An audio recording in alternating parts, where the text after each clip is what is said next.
ஆண்டவர் எதிர்பார்க்கறது ஒன்னே ஒண்ணுதான், என்ன தெரியுமா? யோவான்ல ஆண்டவர் சொன்னது போல, நான் திராட்சை செடியா இருக்கேன், நீ எப்படி இருக்கிற? நீ கொடியா இருக்கிற. திராட்சை செடியும் கொடியும் இணையும் பொழுதுதான் அது மிகுந்த கனிகளை கொடுக்கும்.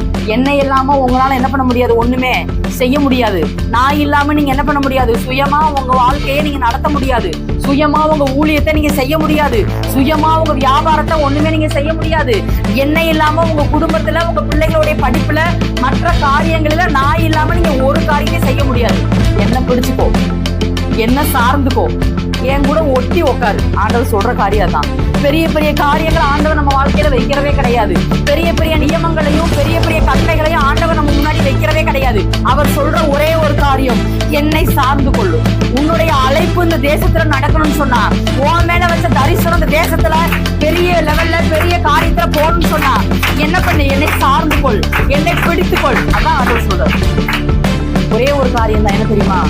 பேதுரு தேவனை இன்னார் என்பதை கண்டு கொண்டார். இவர் சும்மா சாதாரண ஏதோ வந்துட்டு அப்படியே போறவர் கிடையாது ஐயா. இவர்னால ஒரு பெரிய புரட்சி உண்டாக போகுது.